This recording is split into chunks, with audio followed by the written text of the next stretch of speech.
సంవత్సరానికి ఈ యొక్క ఆదివారం అనేటువంటిది కాబట్టి చివరి ఆదివారంగా మనం గమనిస్తా ఉన్నాం. కాబట్టి దేవుడు గడిచినటువంటి ఈ యొక్క వారాలన్నిటిలో దేవుడు తన కృపాక్షేమములు మన వెంట ఉంచి దేవుడు మనల్ని కాపాడి సజీవులుగా ఉంచి ఈ సంవత్సరం యొక్క చివరి కాబట్టి ప్రభు పునరుత్థాన దినములో దేవుని ఆలయంలోనికి రాగలిగేటువంటి భాగ్యము దేవుడు మనకి ఇచ్చినందును బట్టి దేవునికి మనం ఎంతైనా వందనస్తులమే. కాబట్టి ఈ సంవత్సరంలో మనం గమనించినట్లయితే ఎంతో మంది కోట్ల కొలది మంది ఆయా ప్రమాదాల ద్వారా ఆయా విధాలుగా కాబట్టి లోకయాత్రను వారందరూ కూడా విడిచి వెళ్ళగలిగినారు. దేవుని యొక్క కృపను బట్టి దేవుని యొక్క దయను బట్టి దేవుడు మనల్ని అందరినీ కూడా ఈ సంవత్సరం అంతా కూడా కాపాడి ఈ చివరి ప్రభు పునరుత్థాన దినములోనికి దేవుని ఆరాధించుట కొరకై దేవుని మహిమపరచుట కొరకై దేవుడు తన ఆలయంలోనికి మనల్ని తీసుకొని వచ్చినాడు. కాబట్టి ఈ యొక్క ప్రభు దినములో ప్రభుని మనం ఆరాధించడానికి కాబట్టి కొన్ని మాటలు మనం గమనిద్దామండి. విలాప వాక్యములు మనం చదువుకున్నాం. విలాప వాక్యములు 3వ అధ్యాయాన్ని మనం తీసుకున్నట్లయితే బైబిల్ గ్రంథంలో నుండి విలాప వాక్యములు 3వ అధ్యాయము 22వ వచనం 23వ వచనం గమనించినట్లయితే, యెహోవా కృపగలవాడు, ఆయన వాత్సల్యత ఎడతెగక నిలుస్తున్నది కనుక మనము నిర్మూలము కాకున్న వారముగా ఉన్నాం. అనుదినము కాబట్టి నూతనముగా మన విషయమై ఆయనకు వాత్సల్యత పుట్టుచున్నది. అందుకే ఇక్కడ కింద ఒక మాట రాసినాడు, నీవు ఎంతైనా నమ్మదగినటువంటి వాడు. మన ప్రభు ఎవరు అని అంటే ఆయన నమ్మదగినటువంటి దేవుడు. కాబట్టి ఈ సంవత్సరం అంతా కూడా తన నమ్మకత్వాన్ని మన ఎడల కనపరిచిన వాడుగా ఉన్నాడు. కాబట్టి కనుకనే మొట్టమొదటి ఇక్కడ రాయబడింది కృపగలవాడని, వాత్సల్యతను చూపించేటువంటి వాడని. కాబట్టి బైబిల్ గ్రంథంలో రాయబడింది ఆయన ఎంతైనా నమ్మదగినటువంటి వాడని రాయబడింది. కాబట్టి ఆయన కృప మన విషయంలో ఎంతో హెచ్చుగా ఉన్నదన్నట్లుగా బైబిల్ గ్రంథంలో చూడగలుగుతాం. ఈ సంవత్సర ఆరంభం నుండి ఈ దినం వరకు కూడా ఆయన కృపను మన ఎడల కనపరుస్తూ వచ్చినాడు. అది మాత్రమే కాదండి, ఆయన యొక్క వాత్సల్యతను కూడా మన ఎడల ఆ దేవుడు చూపిస్తూ వచ్చినాడు. కనుకనే ఆయన నమ్మదగినటువంటి దేవుడని ఈ దినాన మనం ఎంతైనా ఆయనను ఆరాధించబదులమైన. అందుకే ద్వితీయోపదేశ కాండంలో కూడా ఇశ్రాయేలు ప్రజల విషయంలో ఒక మాటను చదువుకున్నాం. ద్వితీయోపదేశ కాండం 11వ అధ్యాయంలో, యెహోవా కన్నులు సంవత్సరాది మొదలుకొని సంవత్సరాంతం వరకు ఎల్లప్పుడూ దాని మీద ఉండును అనేటువంటి మాట చదువుకున్నాం.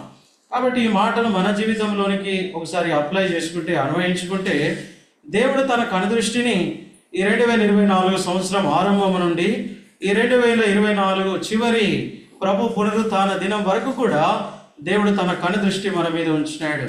సరే, బైబిల్ గ్రంథంలో ఆయన మనల్ని చూచినప్పుడు ఏమైనా మంచి ఉంది అని అంటే ఏ మంచితనం కూడా మన జీవితంలో లేదు.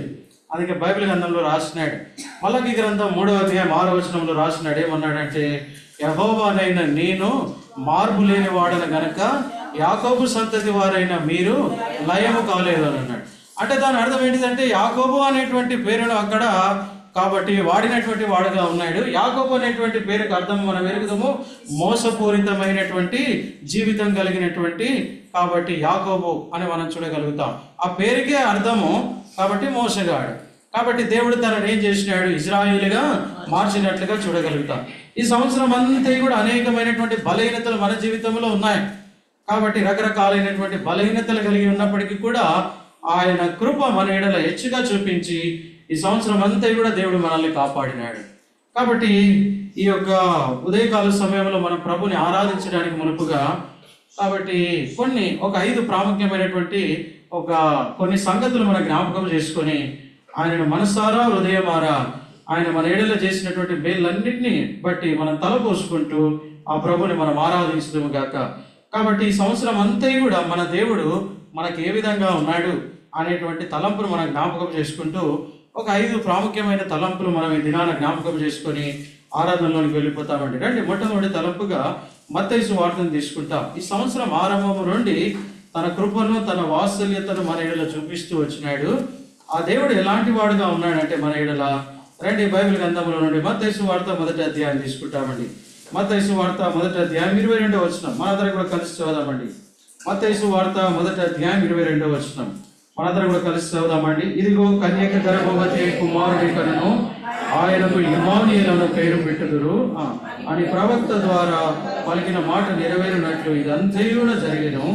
ఇమ్మానుయేలు అను పేరునకు భాషాంతరమున దేవుడు మనకు తోడని అర్థం. కాబట్టి ఇమ్మానుయేలు దేవుడుగా కాబట్టి ఈ సంవత్సరం అంతా కూడా దేవుడు మనకు ఎట్లున్నాడంటే తోడుగా ఉన్నాడు. ఇమ్మానుయేలు అనేటువంటి మాటకు అర్థం ఏంటిదంటే బైబిల్ గ్రంథంలో రాయబడింది యెహోవా మనకు తోడని అర్థం. కాబట్టి మొట్టమొదటి తలంపుగా ఈ దినాన మనం జ్ఞాపకం చేసుకునేటువంటి తలంపు యేసుక్రీస్తు ప్రభువారు భూమి మీదకి రాకమునిపే, కాబట్టి ప్రవక్తల ద్వారా చెప్పబడినట్లుగా యెషయా గ్రంథం 9వ అధ్యాయంలో కూడా రాయబడింది. కాబట్టి ఆయనకు ఇమ్మానుయేలు అను పేరు పెట్టబడును అని రాయబడింది. ఇమ్మానుయేలు అనేటువంటి మాటకు అర్థం ఏమిటంటే దేవుడు మనకు తోడని అర్థం. ఈ సంవత్సరం అంతా కూడా దేవుడు మనకు తోడుగా ఉన్నాడు. గొప్ప రక్షణ ఇచ్చినాడు, జీవిత యాత్రలో ఆయనను సేవించే భాగ్యం ఇచ్చినాడు. కాబట్టి దేవుని యొక్క మందిరం ఇచ్చినాడు, దేవుని ప్రజల యొక్క సహవాసం ఇచ్చినాడు. వాక్యం అనేటువంటి మన్నాతో ఆయన మనల్ని పోషిస్తూ వచ్చినాడు. ఈ సంవత్సరం అంతా కూడా ఆయన మనకి ఎట్లా ఉన్నాడంటే చెప్పండి, ఇమ్మానుయేలు దేవుడు. ఇమ్మానుయేలు దేవుడు అనగా అర్థం ఏంటిదంటే, ఆ మాటకు అర్థం ఏంటిదంటే దేవుడు మనకు తోడని అర్థం. ఈ సంవత్సరం మనం ఒకసారి జ్ఞాపకం చేసుకుందాము. కాబట్టి ఎన్ని పరిస్థితుల్లో దేవుడు మనకు తోడుగా ఉన్నాడు. కాబట్టి మనకు మరణమునకు కాబట్టి అడుగు మాత్రమే ఉన్నది. కాబట్టి నిమిషంలో ఏం జరుగుతుందో తెలియట్లేదు. ఇంత భయంకరమైనటువంటి పరిస్థితుల మధ్యలో కూడా కాబట్టి మనం డ్యూటీకి వెళ్ళే స్థలాల మధ్యలో కావచ్చు, ప్రయాణాల్లో కావచ్చు, ఆయా విధాలుగా అక్కడక్కడ ఆయా ప్రాంతాల్లో మనం వెళ్తున్నప్పుడు కావచ్చు, దేవుడు ప్రతి దినము కూడా తన యొక్క తోడును మనకు ఉంచినటువంటి వాడుగా ఉన్నాడు. కాబట్టి ఆయన నీకు నాకు తోడుగా ఉండడానికి 2024 సంవత్సరాలకు పూర్వమే ఆయన ఇమ్మానుయేలు అనే పేరుతో భూమి మీదకి వచ్చి నీకు రక్షణ ఇచ్చి, అది మాత్రమే కాదు నీ జీవిత యాత్రలో ఆయన నీకు తోడుగా ఉన్నటువంటి వాడుగా ఉన్నాడు. కాబట్టి మనం ఒకసారి జ్ఞాపకం చేసుకుంటాం. ఈ సంవత్సరం ఆరంభం నుండి ఈ సంవత్సరం ముగింపు వరకు కూడా ఆయన మన ఎడల ఎవరు అని అంటే చెప్పండి, ఇమ్మానుయేలు దేవుడు.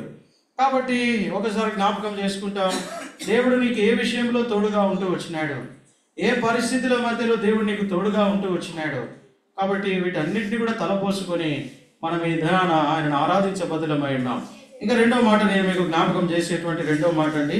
రండి బైబిల్ గ్రంథంలో నుండి రెండో మాట మనం జ్ఞాపకం చేసుకుంటామండి. మొదటి సమూయేలు గ్రంథం 7వ అధ్యాయం అండి. మనందరికీ తెలిసిన మాటలే అయినప్పటికీ కూడా చదువుకుంటామండి. రండి బైబిల్ గ్రంథంలో నుండి మొదటి సమూయేలు గ్రంథం 7వ అధ్యాయం అండి. మొదటి సమూయేలు గ్రంథం 7వ అధ్యాయము మనందరికీ తెలిసినటువంటి మాట 12వ వచనం కలిసి చదవండి. మొదటి సమూయేలు గ్రంథం 7వ అధ్యాయం 12వ వచనం. అప్పుడు సమూయేలు ఒక రాయి తీసి మిస్పాకును షేకును మధ్య దానిని నిలిపి ఇంతవరకు యెహోవా మనకు సహాయం చేసినని చెప్పి దానికి ఎబెనేజరు అను పేరు పెట్టింది. ఆయన ఇమ్మానుయేలు దేవుడు, రెండవదిగా ఆయన మనకి ఎబెనేజరు దేవుడు. ఎబెనేజరు అనేటువంటి మాటకి అర్థం చెప్పబడింది ఇక్కడ అండి, దేవుడు మనకు సహాయం. కాబట్టి ఈ సంవత్సరం అంతటిలో దేవుడు నీకు సహాయం చేస్తూ వచ్చినాడు. నా జీవితంలో దేవుడు సహాయం చేస్తూ వచ్చినాడు. ఆయన చేసినటువంటి సహాయంలో ఒక గొప్ప సహాయం ఏమిటంటే మనల్ని ఈ యొక్క లోకంలో కాబట్టి విలువైనటువంటి సువార్తను మనకు వినిపింపజేసి ఆ నరకము నుండి తప్పించడమే ఆయన చేసినటువంటి ఒక గొప్ప సహాయం అని మనం చెప్పగలుగుతాం. అది మాత్రమే కాదండి, జీవిత యాత్రలో ఎన్నో విధాలుగా ఆయన మనకు సహాయం చేస్తూ ఉన్నాడు. బైబిల్ గ్రంథంలో దావీదు రాసినటువంటి 20వ కీర్తన మొదటి వచనం అనుకుంటాను, ఆపత్కాలమున నీవు నన్ను గూర్చి మొరపెట్టుము. చదువుదామండి. నేను నిన్ను పరిశుద్ధ స్థలములో నుండి ఆయన మనకి ఏం చేస్తాడంటాడంటే సహాయం చేస్తాడు. ఆపత్కాలమందు యెహోవా నీకు ఉత్తరం ఇచ్చును గాక, యాకోబు దేవుని నామము నిన్ను ఉద్ధరించును గాక, పరిశుద్ధ స్థలములో నుండి ఆయన నీకు సహాయము చేయను గాక, సియోనులో నుండి నిన్ను ఆదుకొనును గాక. 2వ వచనంలో రాయబడిందండి, పరిశుద్ధ స్థలములో నుండి ఆయన నీకు చెప్పండి సహాయము చేయను గాక. నిజంగానే కాబట్టి మన యొక్క ఆపత్కాల పరిస్థితుల్లో, దిక్కుతోచినటువంటి పరిస్థితుల్లో ఆయన మనకి ఏం చేస్తూ వచ్చినాడంటే పరిశుద్ధమైనటువంటి స్థలములో నుండి ఆయన మనకు సహాయము చేస్తూ వచ్చినాడు. అందుకే కీర్తనకారుడు ఇంకొక మాట అంటాడు, మనందరికీ సుపరిచితమైన వాక్య భాగం 121వ కీర్తనలో, కొండల తట్టు నా కన్నులెత్తి చూచుచున్నాను, నాకు సహాయము ఎక్కడ నుండి వచ్చును. కింద రాస్తాడు 2వ వచనం, యెహోవా వలనే నాకు సహాయము కలుగును. ఆయన ఎవరు అంటే భూమిని ఆకాశమును సృజించినటువంటి వాడు. కాబట్టి భూమిని ఆకాశమును అందరి సర్వమును సమస్తమును సృజించినటువంటి దేవుని వలనే మనకు సహాయం కలుగుతూ వచ్చింది ఈ సంవత్సరం అంతటిలో.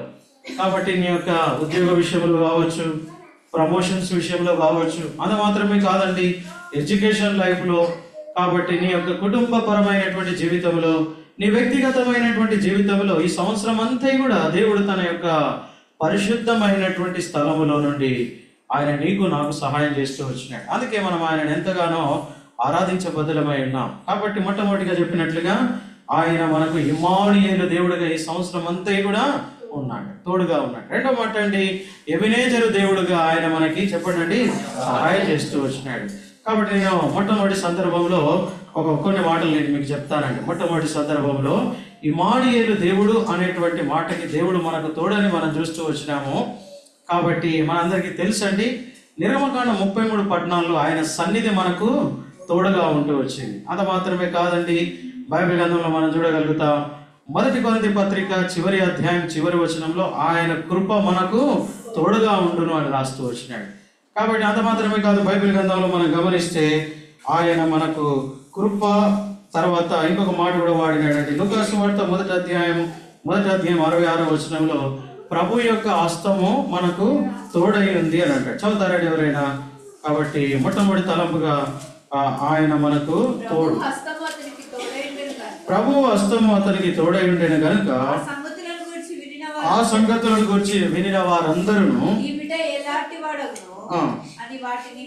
కాబట్టి 66వ వచనం మొదటి లైన్ గమనిద్దామండి. ప్రభు హస్తము అతనికి తోడై ఉండెను అని అంటాడు. కాబట్టి 3 మాటలు చెప్పినాం. మొట్టమొదటిగా ప్రభు యొక్క సన్నిధి మనకు తోడుగా ఉంది, రెండవదిగా ప్రభు యొక్క కృప మనకు తోడుగా ఉంది, మూడవదిగా ప్రభు యొక్క హస్తము మనకు తోడుగా ఉంది. కాబట్టి ఆయన మనకు ఎవరు అని అంటే చెప్పండి అండి, ఇమ్మానుయేలు దేవుడు, తోడై ఉన్నటువంటి దేవుడు. కాబట్టి రెండో సందర్భంలో రెండవ మాటను మన జ్ఞాపకం చేసుకున్నాము. ఆయన మనకి ఎవరు అని అంటే చెప్పండి అండి, ఆయన మనకి ఎబెనేజరు దేవుడు, సహాయపు రాయి అని అన్నాడు. కాబట్టి మిస్పాకును షేకును మధ్య దానిని నిలిపి ఇంతవరకు యెహోవా మనకు సహాయము చేశానని చెప్పి దానికి ఎబెనేజరు అను పేరు పెట్టాడు. కాబట్టి నా జీవితంలో కూడా దేవుడు ఎన్ని విధాలుగా సాయం చేస్తూ వచ్చినాడు పరిశుద్ధ స్థలములో నుండి.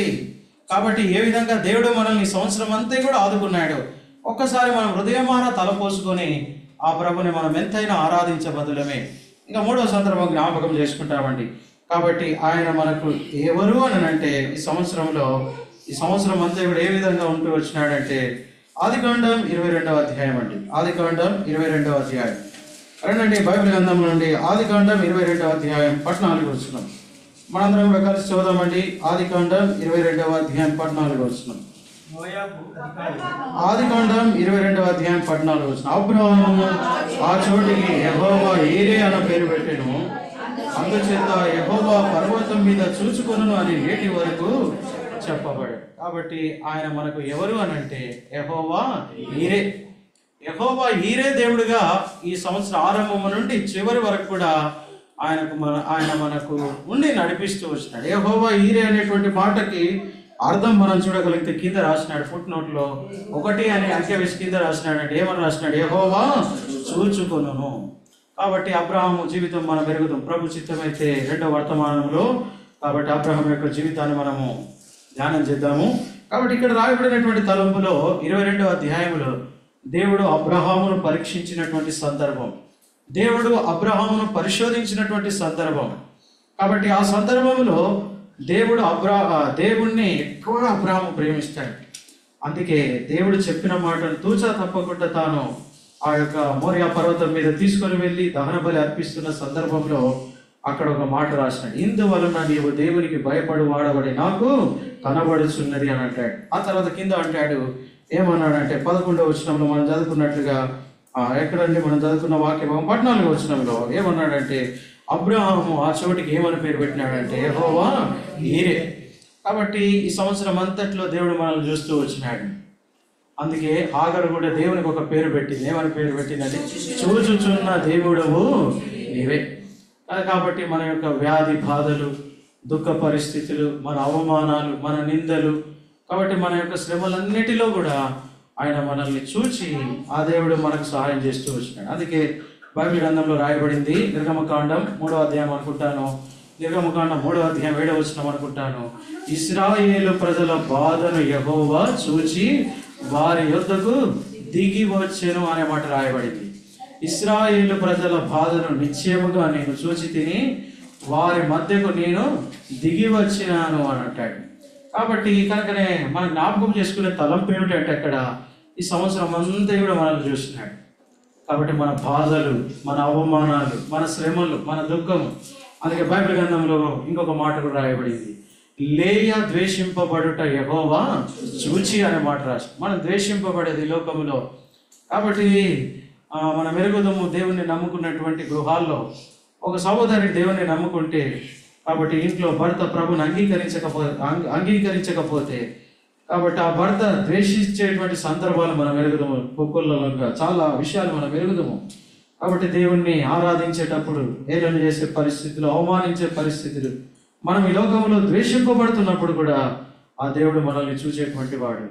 కాబట్టి ఇశ్రాయేలు ప్రజల యొక్క బాధను చూచి ఏ విధంగా వారి యొద్దకు దిగి వచ్చినాడో, లేయాను ద్వేషింపబడుట చూచి ఏ విధంగా లేయ పరిస్థితిలో దేవుడు విజయం ఇచ్చినాడు, అదే దేవుడు ఈ సంవత్సరం అంతా కూడా దేవుడు నిన్ను నన్ను కూడా చూసినాడు. నీ వ్యాధిలో, బాధలో, బలహీనతల్లో, దుఃఖంలో, వేదనలో. కాబట్టి ఈ దేవుడు చూచినటువంటి దేవుడు. చూడడం మాత్రమే కాదు, ఆయన మన మధ్యకు దిగి వచ్చి ఆ సమస్యలన్నిటిలో కూడా దేవుడు మనకు విజయం ఇచ్చిన వాడిగా ఉన్నాడు. అందుకే ఇప్పుడు ఆరాధన చేయాలి. మనం ఏమైనా ఆరాధన చేయాలంటే యెహోవా ఈరే దేవుడవుగా ఈ సంవత్సరం అంతా కూడా నా పక్షమున ఉండి నన్ను నడిపించిన. కాబట్టి ఇది 3వ తలపు. ఇంకా 4వ తలపు మనం గమనిద్దామండి. రండి బైబిల్ గ్రంథంలో నుండి మరొక తలంపు గమనిద్దాం. నిర్గమకాండం 17వ అధ్యాయం అనుకుంటారండి. నిర్గమకాండం అండి 17వ అధ్యాయం. రండి మనందరం మెరుగుదాం. అక్కడ నిర్గమకాండం 17వ అధ్యాయంలో ఒక చిన్న సందర్భం ఉంది. నిర్గమకాండం అండి 17వ అధ్యాయం 17 అది కూడా ఇక్కడ నిర్గమకాండం 17వ అధ్యాయం 15వ వచనం అండి. 17వ అధ్యాయం 15వ వచనం చదువుతామండి. తర్వాత మోషే ఒక బలిపీఠమును కట్టి దానికి యెహోవా నిస్సి అని పేరు పెట్టింది. యెహోవా నిస్సి అనేటువంటి మాటకు అర్థం ఏంటిదంటే 4 అనే అంకె వేసి కింద రాసినాడు, ధ్వజము అని రాసినాడు. కాబట్టి ఇంకొక అర్థం కూడా ఉందండి. ఈ మాటకు అర్థం ఏంటిదంటే విజయము అనేటువంటి అర్థం కూడా ఉంది. కాబట్టి ఇంగ్లీష్లో ఏమని రాయబడిందంటే బ్యానర్. కాబట్టి బ్యానర్ అనేటువంటి పదము మనము చూడగలుగుతాం. కాబట్టి ఒక వ్యక్తి శత్రువుల మీద విజయం వచ్చినప్పుడు విజయ పతాకము ఎగరవేసేటువంటి వారుగా ఉంటారు. కాబట్టి శత్రువుల మీద ఏ యొక్క దేశానికైతే విజయం దొరికిందో విజయం యొక్క సంబరాలు వారు చేసుకుంటే ఏం చేసేవారుగా ఉంటారంటే వారి యొక్క పతాకాన్ని కాబట్టి ఎత్తి విజయానికి చిహ్నంగా వారు చూపించేటువంటి వారుగా ఉంటారు. అదేవిధంగా ఈ యొక్క సందర్భంలో మనం మెరుగుదము. నిర్గమకాండం 17వ అధ్యాయంలో అమాలేకీయులతో ఇశ్రాయేలు ప్రజలకు ఏం జరుగుతుందండి? ఈ సందర్భంలో యుద్ధం జరుగుతా ఉంది. మోషే చేతులు పైకెత్తినప్పుడు ఆ ఇశ్రాయేలీలకు దేవుడు విజయం ఇస్తా ఉన్నాడు. మోషే చేతులు కిందికి దింపినప్పుడు శత్రువులైనటువంటి అమాలేకీయులకు విజయం దొరుకుతా ఉంది. కాబట్టి హూరు, ఆరోను ఇరువురు కూడా ఇటు పక్కన అటు పక్కన ఒక్కొక్కరుగా ఉండి చేతులు పైకెత్తినప్పుడు కాబట్టి దేవుడు అమాలేకీయుల మీద ఇజ్రాయెల్ ప్రజలకు ఏమి ఇచ్చినాడంటే చెప్పండి అంటే గొప్ప విజయం ఇచ్చినాడు. కాబట్టి విజయం ఇచ్చిన కారణాన్ని బట్టి ఆ స్థలానికి వేరొక పేరు పెట్టినారు. ఏమని పేరు పెట్టినారంటే యెహోవా నిస్సి, జెహోవా నిస్సి. కాబట్టి జెహోవా నిస్సి అనేటువంటి మాటకు అర్థం ఏమిటంటే యెహోవా ధ్వజము అనేటువంటి అర్థం. కాబట్టి ధ్వజము అనేటువంటి దాని దగ్గర మనం గమనిస్తాం బ్యానర్ లేదా విజయ పతాకము ఆ స్థలంలో వారు ఎగిరేసినట్లుగా చూడగలుగుతాం. కాబట్టి ఈ దినాన అమాలేకీ అయినటువంటి శత్రువు మీద దేవుడు మనకి విజయం ఇచ్చినాడు, పాపం మీద విజయం ఇచ్చినాడు. అంత మాత్రమే కాదు, మనకు విరోధంగా పోరాడుతున్నటువంటి ఈ శత్రు కార్యాల మీద కూడా దేవుడు మనకు విజయం ఇచ్చినాడు. బైబిల్ గ్రంథంలో మనం గమనిస్తామంటే 1 పేతురు పత్రికలో మీ విరోధి అయిన అపవాది గర్జించు సింహం వలె వెతుకుతూ తిరుగుతా ఉన్నాడు. ఎందుకొరకు తిరుగుతున్నాడు? ఎవరిని మృంగుదునా అని తిరుగుతా ఉన్నాడు. ఏర్పరచబడిన వారిని సైతము వాడు ఏం చేస్తున్నాడు అంటే మోసగించేటువంటి దినాల్లో మనం జీవిస్తా ఉన్నాం. ఈ సంవత్సరం అంతా కూడా ఈ శత్రు బారి నుండి దేవుడు మనల్ని కాపాడినాడు అని మనం చెప్పగలుగుతాం. కాబట్టి లోకములో శత్రు దాడిలో ఎంతోమంది కొట్టుకొని పోయినారో దేవుని మందిరానికి వచ్చేవారు, దేవుని ఆరాధించేవారే. కాబట్టి అమాలేకీయు అనేటువంటి ఈ శత్రు దాడిలో ఎంతోమంది కాబట్టి లోకంలో వారు కొట్టుకొని పోయినారు, లోకంలో మునిగిపోయినటువంటి వారు కూడా ఉన్నారు. అయితే దేవుడు నిన్ను నన్ను తన ఏర్పాట్లో ఉంచుకొని, తన ప్రణాళికలో, తన చిత్తములో కాబట్టి ఉంచుకొని దేవుడు నీకు నాకు కూడా ఏమిచ్చినాడంటే అమాలేకి అను శత్రువు మీద, అపవాది మీద, సాతాను మీద దేవుడు మనకు విజయం అనుగ్రహించినాడు. అందుకే ఇది కాబట్టి దేవుడు నీకు ఏ పరిస్థితి మీద విజయం ఇచ్చినాడు, ఏ సమస్య మీద నీకు విజయం ఇచ్చినాడు. కాబట్టి నేను ఇది మనం ఏం చేయాలంటే ఆ ప్రభుని యెహోవా నిస్సి అని ఆయనను మనం ఆరాధన చేయాలి. యెహోవా నిస్సి అయినటువంటి దేవుడు. ఇంకా చివరిగా ఇంకొక తలంపు మనం గమనిద్దామండి. చివరిగా నిర్గమకాండం 15వ అధ్యాయం తీసుకుంటామండి. చివరిగా నిర్గమకాండం 15వ అధ్యాయం 26వ వచనం అండి. నిర్గమకాండం 15వ అధ్యాయం 26వ వచనం. చివరిగా ఈ మాట మనం చదువుకొని మన ఆరాధనలోకి వెళ్ళిపోతామండి. మీ దేవుడైన యెహోవా వాక్కును శ్రద్ధగా విని ఆయన దృష్టికి న్యాయమైనవి చేసి ఆయన ఆజ్ఞలకు విధేయులై ఆయన కట్టడలన్నింటినీ అనుసరించి నడిచిన యెడల నేను ఐగుప్తులకు కలుగజేసిన రోగములలో ఏది మీకు రానియను. నిన్ను స్వస్థపరచు యెహోవాను నేనే. నిన్ను స్వస్థపరచు యెహోవాను నేనే అనే దగ్గర కాబట్టి మనం గమనిస్తాం యెహోవా రాఫా అనేటువంటి మాట, యెహోవా రాఫా అనేటువంటి మాటను మనం గమనిస్తాం. యెహోవా రాఫా అనేటువంటి మాటకు అర్థం ఏంటిదంటే యెహోవా స్వస్థపరచువాడు అని అర్థం. కాబట్టి ఆధ్యాత్మికంగా మనందరము కూడా కాబట్టి స్వస్థత లేనటువంటి పరిస్థితిలో మనం జీవిస్తున్నప్పుడు పాపమును బట్టి ఆ ప్రభువైన యేసుక్రీస్తు వారు కాబట్టి మన జీవితంలో ఆయన పొందినటువంటి ఆ బలమైనటువంటి గాయముల చేత ఆయన మనల్ని స్వస్థపరిచినాడు. మనం ఎరుగుదాం యెషయా గ్రంథం 53వ అధ్యాయంలో ఆయన పొందినటువంటి దెబ్బల చేత మనకు ఏం కలుగుతుంది అంటే స్వస్థత కలుగుతున్నది. కాబట్టి పాపము చేత, అపరాధము చేత, దోషము చేత కొట్టబడి గాయములతో నింపబడి ఉన్నప్పుడు స్వస్థత కొంచెమైనను లేనటువంటి స్థితిలో మనం ఉంటుండగా ఆ ప్రభువైన యేసుక్రీస్తు వారు 2024 సంవత్సరాలకు పూర్వమే నీకు నాకు బదులుగా ఆయన భూమి మీదకి వచ్చి సర్వలోక పాప పరిహారార్థము నిమిత్తమై ఆయన కల్వరి శిలువలో మరణించినాడు. అది మాత్రమే కాదండి, మన అతిక్రమ క్రియలను బట్టి అతడు గాయపరచబడ్డాడు, మన దోషములను బట్టి నలుగుగొట్టబడ్డాడు, మన సమాధానార్థమైన శిక్ష అతని మీద పడింది. అతడు పొందినటువంటి దెబ్బల చేత మనకేం దొరికిందంటే స్వస్థత దొరికింది.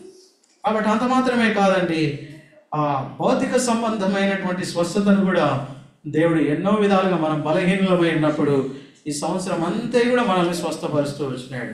కాబట్టి కొన్ని సందర్భాల్లో మన జీవితంలో హాస్పిటల్లో వెళ్ళి అడ్మిట్ అయిన సందర్భాలు కూడా ఉండవచ్చు మన జీవితంలో. కాబట్టి మరణం యొక్క అంచుల్లోకి వెళ్ళి కూడా తిరిగి దేవుడు బ్రతికించి తీసుకొని రావచ్చు. అయితే దేవుడు తన యొక్క కృపా సమృద్ధిని ఈ 2024 సంవత్సరం అంతా కూడా నీ మీద నా మీద కుమ్మరించి దేవుడు మనల్ని కాపాడినాడు. అందుకే ఆయన మొదలుకొని సంవత్సరాంతం వరకు ఉండును. ఇజ్రాయెల్ ప్రజల మీద దేవుడు వారి మీద ఏ విధంగా కనుదృష్టి ఉంచినాడు. కాబట్టి అయోగ్యులము అపాత్రులమైనటువంటి మన ఎడల, ఏ మంచితనము లేనటువంటి మన ఎడల, కాబట్టి అనేకమైనటువంటి నోటి మాట చేత పలు విధాలుగా పలు రకాలుగా పడిపోయి తప్పిపోయేటువంటి వారమైన మన ఎడల కూడా ఆయన కనుదృష్టిని మన మీద ఉంచినాడు. సంవత్సరం ఆరంభము నుండి సంవత్సరం యొక్క చివరి వరకు, ముగింపు వరకు కూడా ఉంచినాడు. ఆయన మన విషయంలో ఎలాంటి వాడంటే ఒక 5 మాటలు మనం చెప్పుకున్నాం. చెప్పండి, మొట్టమొదటిగా ఆయన మనకి ఇమ్మానుయేలు దేవుడు. ఇమ్మానుయేలు అనగా చెప్పండి ఏమని అర్థము? దేవుడు మనకు తోడని అర్థం. కాబట్టి ఈ సంవత్సరం తన సన్నిధి, తన కృప, తన యొక్క హస్తాన్ని మనకు తోడుగా వచ్చి మన జీవిత యాత్రలో మనల్ని నడిపించి, ఇది మొట్టమొదటి తలంపు. రెండవ తలంపుగా కాబట్టి ఆయన మనకి ఎవరు అనంటే ఎబెనేజరు దేవుడు. ఎబెనేజరు దేవుడుగా కాబట్టి ఈ సంవత్సరం అంతా కూడా మనకి ఆయన ఏం చేసినాడంటే సహాయం చేస్తూ వచ్చినాడు. అది మాత్రమే కాదండి, కాబట్టి మూడవ తలంపుగా మనం గమనిస్తాం. మూడవ తలంపుగా యెహోవా ఈరే. యెహోవా ఈరే అనేటువంటి మాటకు అర్థము యెహోవా చూచుకొనును. కాబట్టి మన జీవితంలో అనేకమైన పరిస్థితులు, కాబట్టి గాలి తుఫాను లాంటి పరిస్థితులు మన జీవితం అనే నామ మీద కొట్టినబడినప్పుడు ఆయన చూచి కాబట్టి దానిని గద్దించి నిమ్మలపరిచి కాబట్టి ఈ సంవత్సరం అంతా కూడా మనల్ని నడిపించినటువంటి దేవుడిగా ఉన్నాడు. కాబట్టి 4వ తలంపుగా మనం గమనిస్తూ వచ్చినాము, యెహోవా నిస్సి. దేవుడు మనకు విజయం ఇస్తూ వచ్చినాడు. సమస్యల మీద, పరిస్థితుల మీద, శత్రువు మీద, రకరకాలైనటువంటి వాటన్నిటి మీద కూడా దేవుడు ఈ సంవత్సరం మనకి ఏమి ఇచ్చినాడంటే విజయం ఇచ్చినాడు. అందరూ బట్టి ప్రభుని మనం ఆరాధించుదాం. కాబట్టి 5వదిగా యెహోవా రాఫా, ఆయన మనల్ని స్వస్థపరచు దేవుడు. కాబట్టి 5 తలంపులు మనం జ్ఞాపకం పెట్టుకొని, కాబట్టి ఈ దినాన నీవు ఎంతైనా చెప్పండి నమ్మదగినటువంటి వాడు. మొదటి కొరింథీ పత్రిక 11వ అధ్యాయము 28వ వచనం. కాబట్టి ప్రతి మనుషుడు తన్ను తాను పరీక్షించుకొనవలెను. ప్రభువులలో పాలు పంపుల బోధక మునుపుగా మన జీవితాన్ని పరీక్షించుకొనడం అనేటువంటిది చాలా ప్రాముఖ్యమైనటువంటిది. కాబట్టి ఈ సంవత్సరం యొక్క చివరి ప్రభు పునరుత్థాన దినములో కాబట్టి మన జీవితాన్ని పరీక్షించుకోవాలి. కాబట్టి ఎక్కడైతే మనం బలహీనమైపోయామో, ఎక్కడైతే ఆత్మీయమైనటువంటి జీవితంలో కృంగిపోయినామో, ప్రభువుకి ఇవ్వాల్సినటువంటి స్థానం ఇవ్వక మన యాత్రా జీవితంలో ఎక్కడైతే మనం బలహీనమైపోయినామో మనం పరీక్షించుకొని ప్రభు బలలో పాలు పంపులు పొందాలి. కాబట్టి కనుకనే బైబిల్ గ్రంథంలో ఒక భక్తుని దినాన మనం చూద్దామండి. బైబిల్ గ్రంథంలో చాలా మంది భక్తులు మనకు కనబడతారు. ఆది కాండం నుండి ప్రకటన గ్రంథం వరకు మనం ఎరుగుదాము. చాలా కాలం నుండి మనం బైబిల్ చదివేటువంటి వారమే, చాలా కాలం నుండి వినేవారమే. అయితే బైబిల్ గ్రంథంలో చాలామంది భక్తులు మనకు కనబడతారు. కాబట్టి ప్రభు నాకు ఇచ్చినటువంటి తలంపు ప్రకారంగా ఒక భక్తుని ఈ మధ్యాహ్న కాల వేళలో మనం ధ్యానం చేద్దామండి. త్వరగా ఆ భక్తుని జీవితంలో నుండి మనం నేర్చుకోదగ్గ పాఠాలు ఏమిటో ఒక 7 పాఠాలను ఆ భక్తుని జీవితంలో నుండి త్వరగా మనం జ్ఞాపకం చేసుకొని మనం ప్రభు బలలో పాలు పంపులు పొందుదామండి. రండి. ఆ భక్తుని పేరు మనం ఎరుగుదము, అబ్రహాము అనేటువంటి భక్తుడు. తన విశ్వాస క్రైస్తవ జీవితంలో తాను ఎంతో నమ్మకంగా ప్రభు కొరకై జీవించినటువంటి ఒక గొప్ప విశ్వాస యోధుడని మనం చెప్పగలుగుతాం. కాబట్టి అబ్రహాము తన జీవితంలో ప్రభువు చేత గొప్ప యోధుడిగా తాను జీవించగలిగినాడు, బహుబలంగా జీవించగలిగినాడు. కాబట్టి ఆ భక్తుని జీవితం నుండి ఒక 7 ప్రాముఖ్యమైనటువంటి మాటల్ని ఈ దినాన మనం జ్ఞాపకం చేసుకొని ఆ 7 మాటలు మన జీవితంలో ఉన్నాయా లేదా అని మనం పరీక్షించుకొని మనం ప్రభు బలలోకి వెళ్ళిపోతాం. రండి. మొట్టమొదటిగా అబ్రహాము యొక్క జీవితంలో నుండి మనం నేర్చుకునేటువంటి మొదటి పాఠము ఆది కాండం అండి. ఆది కాండము రండి. బైబిల్ గ్రంథంలో అనేక సందర్భాలు మనం విని ఉంటాము. అయినప్పటికీ కూడా ప్రభు నాకు ఇచ్చినటువంటి కొన్ని తలంపులు నేను మీకు జ్ఞాపకం చేయాలని ఆశపడతా ఉన్నాను. ఆది కాండం 17వ అధ్యాయం అండి. ఆది కాండం 17వ అధ్యాయం 3వ వచనం. ఆది కాండం 17వ అధ్యాయం అండి 3వ వచనం. మనందరం కూడా కలిసి చదువుకుంటామండి. ఆది కాండము 17వ అధ్యాయం 3వ వచనం. అబ్రహాము సాగిలపడి ఉండగా దేవుడు అతనితో మాట్లాడి. చాలండి. నేను నియమించిన చేస్తున్నాను, నీవు అనేక జనములకు తండ్రి అగుదు. అలా మాత్రమే కాదండి, మరొక వాక్యం కూడా చదువుదామండి. ఆది కాండం 18వ అధ్యాయం 2వ వచనం అండి. ఆది కాండం 18వ అధ్యాయం మొదటి 2 వచనాలు మనం కలిసి చదువుకుంటాం. మొదటి 2 వచనం. అబ్రాము మరియు మమ్రే దగ్గర ఉన్న సింధుర వనంలో అబ్రాము ఎండవేళ గుడారపు ద్వారం వద్ద కూర్చొని ఉన్నప్పుడు యెహోవా అతనికి కనబడిను. అతడు కనులెత్తి చూసినప్పుడు 3 మనుషులు అతని నిలబడి ఉండేది. అతడు వారిని చూసి గుడారపు వాకిట వారిని ఎదుర్కొనుటకు పరిగెత్తి నేల మట్టుకు వంగి, ప్రభువా, నీ కటాక్షం నా మీద ఉన్నయడలా ఇప్పుడు నీ దాసుని దాటిపోవద్దు. చాలండి. 2 వచనాల్లో మనం ఒక ప్రాముఖ్యమైనటువంటి సారాంశాన్ని మనం గమనించవచ్చు. అబ్రహాము జీవితంలో ఉన్నటువంటి మొట్టమొదటి మనం నేర్చుకోదగ్గ పాఠము దేవుని ఎదుట సాగిల పడినటువంటి వాడుగా ఉన్నాడు. 18వ అధ్యాయం 2వ వచనంలో గమనిస్తామండి.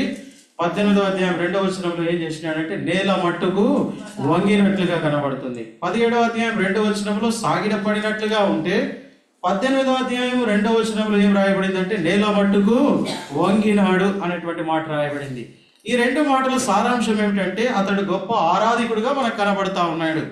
కాబట్టి దేవుడు తనకు ప్రత్యక్షమైనప్పుడు, దేవుడు తనతో మాట్లాడుతున్నప్పుడు సాగిల పడినటువంటి అనుభవం మనకేం జ్ఞాపకం చేస్తుందంటే ఆరాధనను మనకు తెలియజేస్తూ ఉంది. కాబట్టి అబ్రహాము తన జీవితంలో గొప్ప ఆరాధికుడుగా మనకు కనబడుతూ ఉన్నాడు.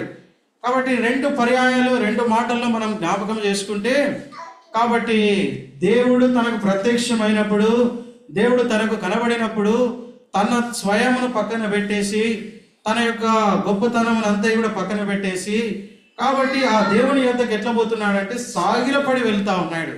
కాబట్టి ఈ దినాన మనం నేర్చుకునేటువంటి పాఠం ఏమిటంటే మనము ఆరాధికులముగా ఉండాలని ప్రభు ఆశపడతా ఉన్నాడు.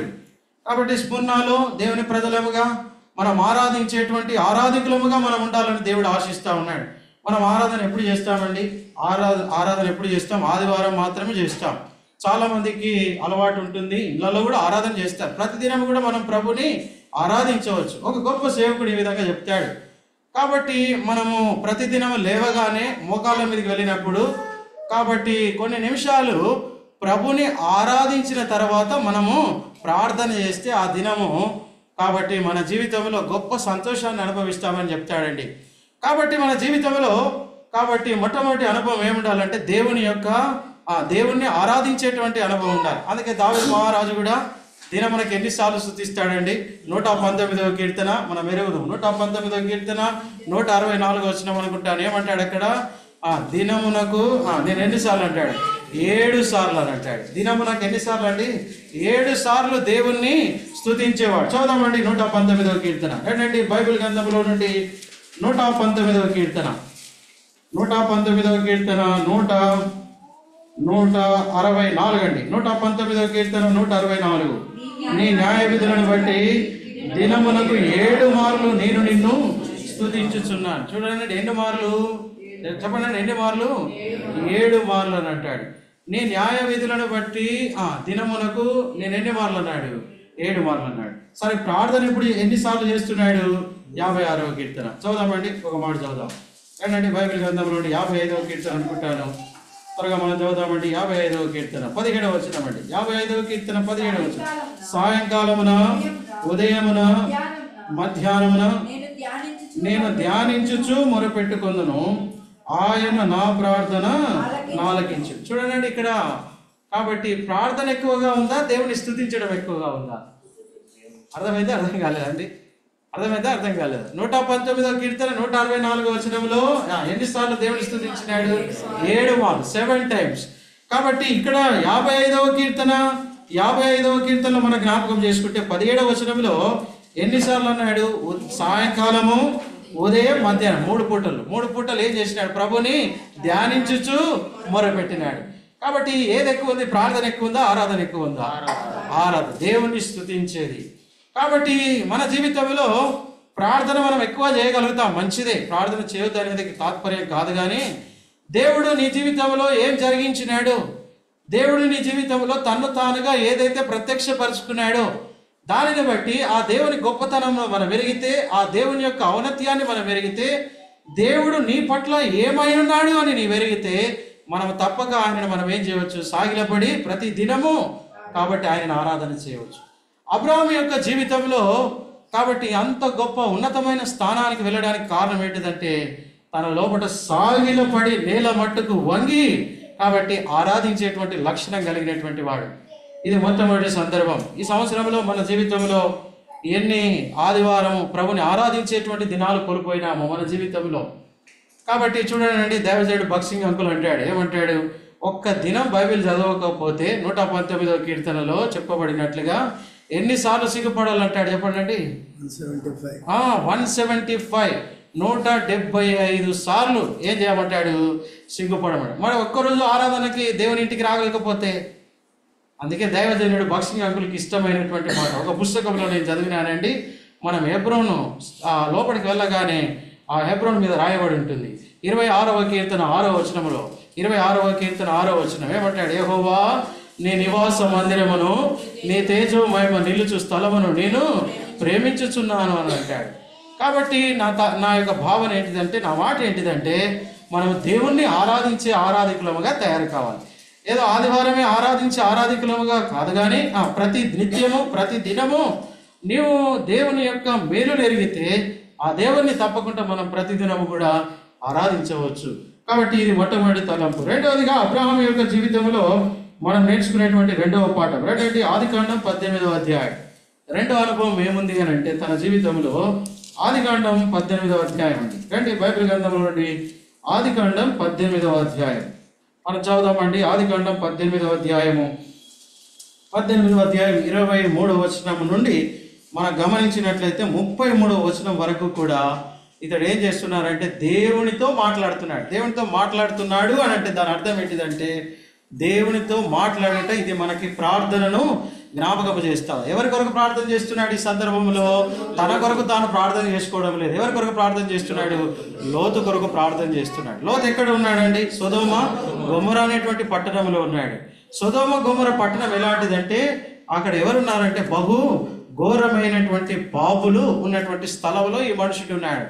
కాబట్టి దేవదూతలు చెప్పినారు ఆ స్థలాన్ని, కాబట్టి అగ్ని గంధకములతో ఏమైపోతుంది? కాలివేయబడిపోతుంది. కాబట్టి కాలిపోయేటువంటి సమయం రానే వచ్చింది. అయితే అందులో ఎవరు ఉన్నారంటే చెప్పండి, లోతు ఉన్నాడు. ఈ లోతు కొరకై ఎవరు ప్రార్థన చేస్తున్నారండి? అబ్రహాం ప్రార్థన చేస్తున్నాడు. ఏదో నామకే వాస్తే పేరుకు మాత్రమే ప్రార్థన చేసి వదిలిపెట్టడం లేదు. మనం ఇంటికి వెళ్ళినాక మీరు చదువుకున్నానండి, ఆ యొక్క స్థలంలో ఒకవేళ 50 మంది నీతిమంతులు కనబడతారేమో, ఒక 5 మందిని తగ్గించినాడు. ఎంతమందికి వచ్చినాడండి? 45 అన్నాడు. 45 నుంచి 40 అన్నాడు, 30 అన్నాడు, 20 అన్నాడు, 10 అన్నాడు. ఈ విధంగా అంటే ఆ ప్రార్థనకు మనం ఏమని పేరు పెట్టవచ్చు అంటే పట్టుదలతో చేసినటువంటి ప్రార్థన. ఏదో పేరుకు మాత్రమే చేసినాడు వెళ్ళిపోయినాడు అన్నట్టు కాదు, కానీ ఆ ప్రార్థనకు నాకు జవాబు రావాలి అంతే. నిశ్చయంగా నేను ఆ ప్రార్థనకు జవాబు పొందుకోవాలి. దేవుడి నుండి ఒక వాగ్దానాన్ని తీసుకొని ఈ స్థలం నుంచి నేను వెళ్ళిపోవాలి. కాబట్టి అంత గొప్ప ప్రార్థన పరుడు తన కొరకు తాను ప్రార్థన చేసుకోవడం లేదు, కానీ కాబట్టి ఒక ఘోరమైన స్థలంలో ఉన్నటువంటి ఆ లోతు తాను రక్షింపబడాలి, తన కుటుంబం ఆ స్థలంలో నుండి కాబట్టి కాపాడబడాలనేటువంటి ఉద్దేశంతో తాను ప్రార్థన చేసినాడు. కాబట్టి ఇతడు ఎవరు అని అంటే మనం జ్ఞాపకం చేసుకుంటే చెప్పండి, ఇతడు ఎవరు?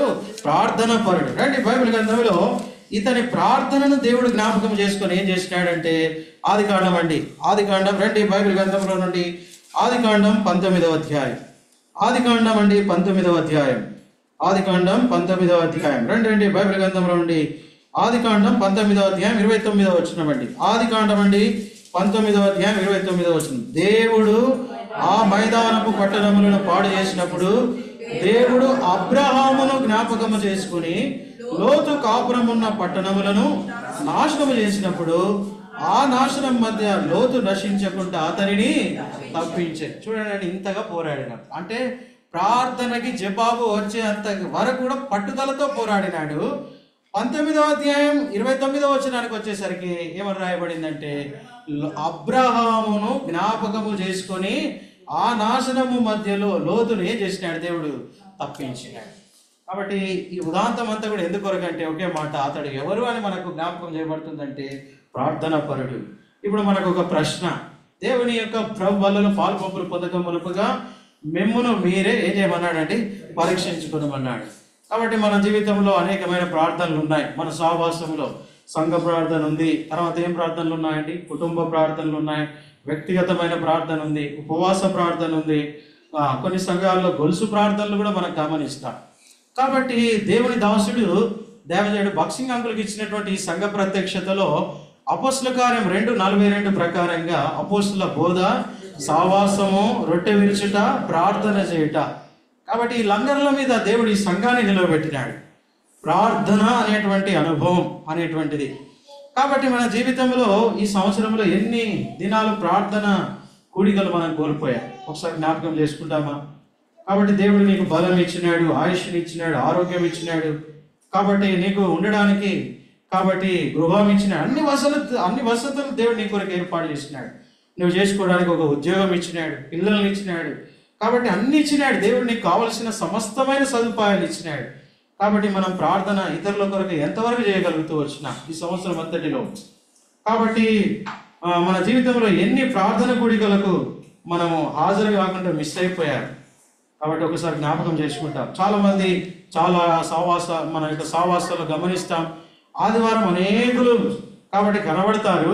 సంఘ ప్రార్థన, ఉపవాస ప్రార్థన రాగానే ఎంతమంది కనబడతారండి? చాలామంది 1, 2, 3, 5 మంది మాత్రం, 10 మంది మాత్రమే కనబడతారు. అంటే దేవుడు నా లోపల పెట్టినటువంటి ఒక భారం ఏంటిదంటే ప్రార్థన కూడికలు మనం ఏం చేయొద్దు చెప్పండి, మిస్ కా. కాబట్టి ప్రార్థనలో మనం పోరాడేటువంటి సంఘంగా స్మరణ, కాబట్టి అట్లా ఉండాలని ప్రభు ఆశిస్తా ఉన్నాడు. అబ్రాహాము జీవితంలో రెండవదిగా చెప్పండి ఎవరు అండి? అబ్రాహాము ప్రార్థన పరుడు. ఎలాంటి ప్రార్థన పరుడు? పట్టుదల కలిగినటువంటి, ఉడుము పట్టు అని అంటారు లోకంలో. కాబట్టి ఉడుము పట్టు అంటే అది పట్టుకుంటే కదా అది వదిలిపెట్టదు. కాబట్టి అంత పట్టుదలగినటువంటి యోధుడు. కాబట్టి ఇతడు ఎవరు అంటే చెప్పండి, ఎవరు? ప్రార్థన పరుడు. రండి మూడవ మాట గమనిద్దాం. బైబిల్ గ్రంథం నుండి రండి, నెహెమ్యా గ్రంథం తీసుకుంటామండి. నెహెమ్యా గ్రంథం అండి. ఇతడు ఎవరు అని అంటే బైబిల్ గ్రంథంలో రాయబడిందండి. నెహెమ్యా గ్రంథం రండి, బైబిల్ గ్రంథం 9వ అధ్యాయం అండి. నెహెమ్యా గ్రంథం 9వ అధ్యాయం. నెహెమ్యా గ్రంథం 9వ అధ్యాయం 8వ వచనం. నెహెమ్యా గ్రంథం అండి 9వ అధ్యాయం 8వ వచనం. అతడు నమ్మకమైన మనసు గలవాడని ఎరిగి, చాలండి. అతడు అంటే ఎవరండి? ఇక్కడ ఎవరండి? అతడు అంటే ఎవరంటే 7వ వచనం చదవాలి. 7వ వచనం చదివితే మనకు అర్థమవుతుంది. 7వ వచనం, దేవా యెహోవా అబ్రహామును ఏర్పరచుకొని కల్దీల ఊరు అను స్థలము నుండి యువతలకు అతన్ని రప్పించి అతనికి అబ్రహామును పేరు పెట్టిన వాడవు నీవే. అతడు నమ్మకమైన మనసు గలవాడని ఎరిగి. చూడండి ఎంత గొప్ప మాట. దేవుడు ఎరిగినాడు. ఎవరిని ఎరిగినాడు? అబ్రహాముని ఎరిగినాడు. అబ్రహాముని ఎరిగి చూసితే అబ్రహాము లోపల ఒక సంగతి ఉంది. ఏముందంటే అతడు నమ్మకమైనటువంటి మనుషుడు. ఎంత గొప్ప సాక్ష్యం పొందుకున్నాడు చూడండి. కాబట్టి మన జీవితంలో ఎంతవరకు ఈ సంవత్సరంలో నమ్మకంగా ప్రభు కొరకు జీవించగలిగినాం? కాబట్టి ఎంతవరకు నమ్మకంగా ప్రభు కొరకు ఉండగలిగినాం? అందుకే బైబిల్ గ్రంథంలో రాయబడింది, ఎప్పటి వరకు నమ్మకంగా ఉండమన్నాడు? ప్రకటన గ్రంథం 2:10లో మరణం వరకు నమ్మకంగా ఉండము, నేను నీకు జీవ కిరీటం ఇస్తాడు. దేశంలో దేవుడు కొంతమంది కొరకే కనిపెడుతున్నాడు. అందులో నమ్మకస్తుల కొరకే దేవుడు కనిపెడుతున్నాడు. చదువుతారండి ఎవరైనా? 101వ కీర్తన 6వ వచనం అండి. ఎవరైనా సాయం చేస్తారండి? 101వ కీర్తన 6వ వచనం. నా యొద్ద నివసించున్నట్లు దేశములో నమ్మకస్తులైన వారిని నేను కనిపెట్టుచున్నాను. నిర్దోష మార్గమందు నడుచువారు నాకు పరిచారకులు అగుదు. చూడండి ఇక్కడ ఏం రాసినాడంటే నమ్మకస్తులైన వారి కొరకే దేవుడు కనిపెడుతూ చూస్తున్నాడు. కాబట్టి ఇంకొక మాట కూడా చెప్పాలి. బైబిల్ గ్రంథంలో మనం ఎరుగుదాం. మత్తయి సువార్త 25వ అధ్యాయం మనం తీసుకుంటే, కాబట్టి ఒకరికి 5 తలాంతులు ఇచ్చినాడు. తర్వాత అండి ఒకరికి 2 తలాంతులు ఇచ్చినాడు, ఇంకొకరికి 1 తలాంతు ఇచ్చినాడు. కాబట్టి 5 తలాంతులు కలిగిన వాడు ఎన్ని చేసుకున్నాడండి? 10 చేసుకున్నాడు. కాబట్టి 2 తలాంతులు కలిగిన వాడు 4 చేసుకున్నాడు. 1 తలాంతు కలిగిన వాడు ఏం చేసినాడంటే భూమిలో దాన్ని దాచిపెట్టినాడు. ఇప్పుడు యజమానుడు వచ్చిన తర్వాత 10 తలాంతులు చేసుకున్న వాడిని పిలిచి ఒక మాట సంబోధించినాడు. ఏమన్నాడు? బలా నమ్మకమైన మంచి దాసుడా. నమ్మకమైన మంచి దాసుడు అనే పదం వాడినాడు. తర్వాత 2 తలాంతులు 4 చేసుకున్న వాడిని యజమానుని పిలిచి ఏమన్నాడు అంటే యజమానుడు ఏమన్నాడు? బలా నమ్మకమైన మంచి దాసుడా, ఈ కొంచెంలో నమ్మకముగా ఉంటేవి కనుక నిన్ను అనేకమైన వాటి మీద నేను నియమిస్తానన్నాడు. సరే, 1 తలాంతు కలిగిన వాడు భూమిలో దాచిపెట్టుకుంటే ఏమన్నాడంటే సోమరి అయిన చెడ్డ దాసుడా అన్నాడు. కాబట్టి నేను ఈ మాట ఎందుకు చెప్తున్నానంటే ప్రభు మనకు తలాంతులు ఇచ్చినాడు. రకరకాలైన తలాంతులు.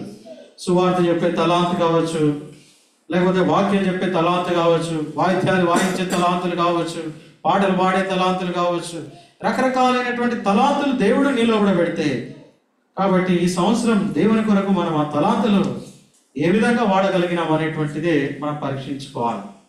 కాబట్టి కనుక నేను చూడండి, మనం గమనిస్తాము దేవుడు నీ లోపల ఒక తలాంతు ఇచ్చి, దేవుడు నీ లోపల ఒక భారం పెట్టి, కాబట్టి దానిని మనం చేసినప్పుడు దేవుడి నుండి ఒక దినాన మనం ఏం పొందుకుంటామంటే మెప్పు పొందుకుంటాం. కాబట్టి బలా నమ్మకమైన మంచి దాసుడా అనేటువంటి ఆ యొక్క సాక్ష్యం పొందుకుంటాం. కాబట్టి కొంతమందికి పాటలు పాడేటువంటి తలాంతు లేకపోవచ్చు, కొంతమందికి వాయిద్యాలు వాయించే తలాంతు లేకపోవచ్చు. అందరికి ఒక తలాంతు ఉందండి. ఏం తలాంతు అంటే చెప్పగలుగుతారు? ప్రార్థించేటువంటి తలాంతు. కాబట్టి మనం ప్రార్థన చేయవచ్చు. ఒక స్త్రీకి బైబిల్ చదవడానికి రాదు, కాబట్టి ఒక స్త్రీకి బైబిల్ చదవరాదు, ఎవరితోటన్నా మాట్లాడడానికి కూడా భయమే, పిరికితనం లోపట. కాబట్టి ఇతరులకు సువార్త చెప్పేది కూడా రాదు. అయితే ఆ స్త్రీ ఏం చేసేదంటే ప్రతి దినము చెప్పండి ప్రార్థన చేసేది. అట్టి ప్రార్థన ద్వారా తన కుటుంబాన్ని రక్షించుకోగలిగింది. అట్టి ప్రార్థన ద్వారా తన బంధువులను యేసయ్య మార్గంలోనికి నడిపించగలిగింది. అట్టి ప్రార్థన ద్వారా అనేకులను ప్రభు వైపుకి త్రిప్పగలిగింది. కాబట్టి ఎందుకు మాట చెప్తున్నానంటే, కాబట్టి దేవుడు నీలో కూడా ఒక తలాంతు పెట్టినాడు. ఈ సంవత్సరము ఆ తలాంతును ఎంతవరకు ప్రభు కొరకు వినియోగించినాం అనేటువంటిది తలాంతు.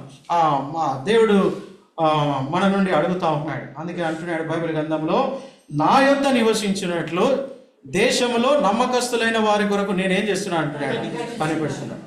చదువుతారండి ఒక మాట, సామెతల గ్రంథం 28వ అధ్యాయం 20వ వచనం. నమ్మకమైన వానికి దీవెనలు చెప్పండి మెండుగా కలుగును అంటాడు. సామెతల గ్రంథం 28వ అధ్యాయం, సామెతల గ్రంథం, నమ్మకమైన వానికి దీవెనలు మెండుగా కలుగు. మెండుగా అంటే అధికముగా, ఎక్కువగా కలుగుతాయి. కాబట్టి మన జీవితంలో అట్టి నమ్మకస్తులముగా మనం ఈ యొక్క దినంలో జీవించడానికి మనం తీర్మానం చేసుకుంటాం. కాబట్టి మూడవ మాట, అబ్రహాము ఎవరు అని అంటే చెప్పండి, అబ్రహాము నమ్మకమైన మనసు కలిగిన వాడు. కాబట్టి దేవుడు కొన్ని తలాంతులు మనకిచ్చి చూస్తాడు. దాంట్లో నమ్మకంగా ఉంటే దేవుడు మళ్ళీ ఏం చేస్తాడంటే ఇంకా అధికమైన పరిమాణం చొప్పున దేవుడు నీ లోపల తన శక్తిని ఉంచి తన మహిమ కొరకై వాడుకుంటాడు. కాబట్టి ఇక్కడితో మనం ఆగిపోదామండి. అతడు ఎవరు అని అంటే నమ్మకమైన మనుషుడు. రండి బైబిల్ గ్రంథంలో 4వ అనుభవం మనం జ్ఞాపకం చేసుకుంటాం. 4వ అనుభవం ఇతడు ఎవరు అని అంటే రండి ఆదికాండం అండి 12వ అధ్యాయం. ఆదికాండం 12వ అధ్యాయం. ఆదికాండం అండి 12వ అధ్యాయం. ఆదికాండం అండి 12వ అధ్యాయం 1వ వచనం అండి 2వ వచనం. యెహోవా నీవు లేచి నీ దేశము నుండి నీ బంధువుల యొద్ద నుండి నీ తండ్రి ఇంటి నుండి బయలుదేరి నేను నీకు చూపించు దేశమునకు వెళ్ళుము. నిన్ను గొప్ప జనముగా చేసి నిన్ను ఆశీర్వదించి నీ నామమును గొప్ప చేయుదును. నీవు ఆశీర్వాదముగా నుందువు. నిన్ను ఆశీర్వాదించు వారిని నేను ఆశీర్వదిస్తాను, నిన్ను దూషించు వారిని శపించుదును. భూమి యొక్క సమస్త వంశములు నీ యందు ఆశీర్వదింపబడని అబ్రాహాముతో అన్నగా. తర్వాత 4వ వచనం, యెహోవా తనతో చెప్పిన ప్రకారం అబ్రాహాము వెళ్ళాను. కాబట్టి ఈ మాటను మనం ఒక మాటగా చెప్పుకోవాలంటే ఇతడు ఎవరు అని అంటే విధేయత కలిగినటువంటి వాడు.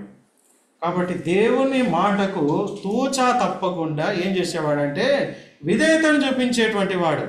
దేవుడు తనకు ప్రత్యక్షమైనాడు. దేశం వదిలిపెట్టాలి, బంధువులను వదిలిపెట్టాలి, తండ్రి ఇంటిని వదిలిపెట్టాలి అన్నప్పుడు దేవుని మాటకు శిరస్సు వహించి అన్నిటిని వదిలిపెట్టి తనతో చెప్పిన ప్రకారము తాను వెళ్ళాను అనే మాట రాయబడి. ఇంకొక ఉదాహరణ కూడా గమనించవచ్చు. దేవునికి లోబడినాడు అంటే ఆదికాండం 22వ అధ్యాయంలో కూడా మనం గమనిస్తే, కాబట్టి నిండు వృద్ధాపంలో దేవుడు అతనికి కుమారుని ఇచ్చినాడు. అబ్రహాం కుమారుని పొందుకున్నప్పుడు ఎన్ని సంవత్సరాలు అంటే అబ్రహాంకి 100 సంవత్సరాలు. 100 సంవత్సరాల ఆ యొక్క సందర్భంలో దేవుడు తన కుమారుని ఇచ్చినాడు. కుమారుని ఇచ్చిన తర్వాత మళ్ళీ పరిశోధిస్తున్నాడు అబ్రహాముని. ఎట్లా పరిశోధిస్తున్నాడు? అందుకే 22వ అధ్యాయం 1వ వచనంలో అంటాడు. ఏమంటాడు? 2వ వచనం, ఆ సంగతులు జరిగిన తర్వాత దేవుడు అబ్రహామును పరిశోధించెను అని చెప్పి కింద 2వ వచనంలో, అప్పుడు ఆయన నీకు ఒక్కడై ఉన్న నీ కుమారుణ్ణి అనగా నీవు ప్రేమించు ఇస్సాకును తీసుకొని మోరియా దేశమునకు వెళ్ళి అక్కడ నేను నీతో చెప్పు పర్వతములో ఒకదాని దహన బలిగా అర్పించుకొని చెప్పాను. కాబట్టి దేవుడు చెప్పగానే ఏం చేసినాడు? అబ్రాహాము కుమారుణ్ణి దహన బలిగా అర్పించాలి. దహన బలి అని అంటే కళ్ళ ముందే కుమారుని ఏం చేయాలి? దహన బలి అంటే దహించి వేయాలి, అంటే కాల్చి వేయాలి. ఆ బలిపీఠం మీద కట్టెలు పేర్చాలి. కాబట్టి ఆ కుమారుని దాని మీద బండిగా పెట్టాలి. కాబట్టి తండ్రి చూస్తున్నప్పుడే ఈ కుమారుడు ఏం కావాలి చెప్పండి? దహన బలి అంటే దహించి వేయబడాలి. కాబట్టి ఏ తండ్రి అయినా ఒప్పుకుంటాడండి? ఏ తండ్రి అయినా ఒప్పుకుంటాడు? ఏ తండ్రి కూడా ఒప్పుకోలేడు. కానీ ఈ యొక్క అబ్రహాము కుమారుని కంటే ఎక్కువగా, ఈ భౌతిక సంబంధమైన వాటి కంటే ఎక్కువగా ఎవరిని ప్రేమించడానికి, ఎవరి మాటకు విధేయత చూపించడానికి ఇష్టపడ్డాడంటే దేవుని మాటకు విధేయత చూపించడానికి ఇష్టపడ్డాడు. లేచి పొమ్మంటే పొమ్మన్న పోయినాడు. కుమారుని అర్పించమంటే శిరస్సు వహించినాడు. తండ్రి ఓకే, కాబట్టి నీ మాటే నాకు ప్రాముఖ్యం, నీ మాటే నేను వింటానని ఆ తండ్రి మాటకు విధేయత చూపించినాడు. కాబట్టి 4వదిగా ఇతడు ఎవరు అని అంటే చెప్పండి, విధేయత కలిగినటువంటి వాడు. కాబట్టి మనం ఒక్కసారి జ్ఞాపకం చేసుకుంటాం, ఈ సంవత్సరం అంతట్లో దేవునికి ఎక్కడైతే అవిధేయులముగా జీవించినామో, అబ్రహాములాగా విధేయత చూపించక అవిధేయులముగా మనం ఎక్కడైతే దేవునికి ప్రవర్తించినామో ఒకసారి మనం జ్ఞాపకం చేసుకుంటాం. అందుకే లూకాసు వార్త 12వ అధ్యాయంలో అంటాడు, యజమానుని చిత్తం మెరిగియుండి అలాగూ చేయని దాసునికి అనేకమైనటువంటి దెబ్బలు తగులును అనే మాట రాయబడి. దేవుడు తన చిత్తాన్ని చూపించి ఆ చిత్తాన్ని చేయమన్నప్పుడు మనం ఆ చిత్తం ఆ వ్యతిరేకంగా మనం వెళ్ళినప్పుడు మనం ఏం ఎదుర్కొంటాం చెప్పండి? అనేకమైన దెబ్బలు. కాబట్టి ఈ సందర్భాన్ని గుర్తుపెట్టుకోవాలి. ఈ సంవత్సరం అంతటిలో దేవునికి మనం ఎక్కడైతే అవిధేయులముగా ఉన్నామో, దేవునికి ఇవ్వాల్సిన సమయం మనం ఇయ్యలేక, దేవునికి లోబడాల్సినటువంటి విధానంలో లోబడలేక, దేవుని నామాన్ని గణపరచవలసిన విధానంలో గణపరచలేక, కాబట్టి మనం ఎక్కడైతే అవిధేయులముగా జీవిస్తూ వచ్చినామో ఒక్కసారి మనం జ్ఞాపకం చేసుకోవాలి. ప్రభువా, అబ్రాహాము లాంటి విధేయత నాకు దయచి. కాబట్టి ఇది 4వ సంగతి. రండి 5వ మాట గమనిద్దాం. అబ్రాహాము తన యొక్క జీవితంలో ఎలాంటి వాడంటే, రండి బైబిల్ గ్రంథంలో నుండి ఆదికాండం 22వ అధ్యాయం 12వ వచనం అండి. ఆదికాండం 22వ అధ్యాయం. అప్పుడు ఆయన అతన్నేమియో చేయకము, నీకు ఒక్కడై ఉన్న నీ కుమారుణ్ణి నాకియ్య వెనుదీయలేదు గనుక నీవు దేవునికి భయపడు వాడవని ఇందువలన నాకు కనబడుచున్నదని. ఇతడు ఎవరు అని అంటే చెప్పండి, దేవునికి భయపడు వాడు. కాబట్టి చూడండి ఎంత మంచి సాక్ష్యం పొందుతున్నాడంటే, దేవునికి భయపడినటువంటి అబ్రహాం. అంటే మన జీవితంలో ఈ 2024లో మొదటి నుండి చివరి వరకు మనం గమనిస్తే అనేక సందర్భాల్లో దేవునికి భయపడక రకరకాలైనటువంటి పాపములు మనం చిక్కుకొని పోయినాం. కాబట్టి దేవునికి భయపడక మన జీవితాన్ని చాలా సందర్భాల్లో నష్టపరుచుకున్నాం. అందుకే ఫిలిప్పి పత్రికలో ఒక మాట వాడినాడు. ఏమన్నాడంటే, ఫిలిప్పి పత్రిక 2వ అధ్యాయంలో అంటాడు, మీకు ఇచ్చినటువంటి రక్షణ ఎట్లా అన్నాడు? భయముతోనూ వణుకుతోనూ కొనసాగించుడి అని అంటాడు. భయము తర్వాత వణుకుతో కొనసాగించుడి అంటాడు. దేవుడు మనకిచ్చినటువంటి రక్షణ ఇది సామాన్యమైనటువంటి రక్షణ కాదండి. అది ఉచితంగానే మనకి ఇవ్వచ్చు, కానీ దాని వెనకాల చాలా ప్రయాసం ఉంది. మనము 25వ తారీఖు క్రిస్మస్ రోజున చెప్పుకున్నాం. మన కొరకే అవమానం పొందినాడు, శిలువ శ్రమలన్నీ కూడా సహించినాడు, ఓర్చుకున్నాడు, ఉమ్మి వేసేటప్పుడు ఓర్చుకున్నాడు. ఇదంతా కూడా సహించుకొని ఇంత గొప్ప రక్షణ ఇచ్చినాడు. రక్షణ ఉచితమే కావచ్చు, కానీ రక్షణ వెనకాల యేసుప్రభు పొందినటువంటి శ్రమలు చాలా భయంకరమైనటువంటివి. ఆ సంగతి మనం గుర్తుపెట్టుకోవాలి. ఈ రక్షణను మనం ఎట్లా కొనసాగించాలంటే చెప్పండి, భయం, దేవునికి భయపడాలి. కాబట్టి మనం కూర్చునేటప్పుడు, మనం మాట్లాడేటప్పుడు, మనము పలకరించేటప్పుడు, మనం ఆయా విధాలుగా ఆయా స్థలాల్లో ఉన్నప్పుడు దేవుడు చూస్తున్నాడు, దేవుడు వింటున్నాడు అనేటువంటి భయం ఉండాలి. అందుకే కీర్తనకారుడు ఒక మాట వాడతాడు 136వ కీర్తనలో అనుకుంటాను, యెహోవా నీవు నన్ను ఏమంటాడు? పరిశీలిస్తున్నా. నేను కూర్చుండుట, నేను లేచుట, నేను నిలబడుట, నేను నడుచుట, నా నోటికి నాలుకకు మాట రాక మునుపే నా చర్యలన్నీ కూడా నీకు తెలుసు. 139వ కీర్తన అనుకుంటా, 139వ కీర్తన ఏమన్నాడంటే, మన నాలుకకు మాట రాక మునుపే మన చర్యలన్నీ కూడా దేవునికి తెలుసు. అంత అడ్వాన్స్గా ఉన్నాడు దేవుడు. మనం ఏం మాట్లాడతామో కూడా దేవుడికి తెలుసు.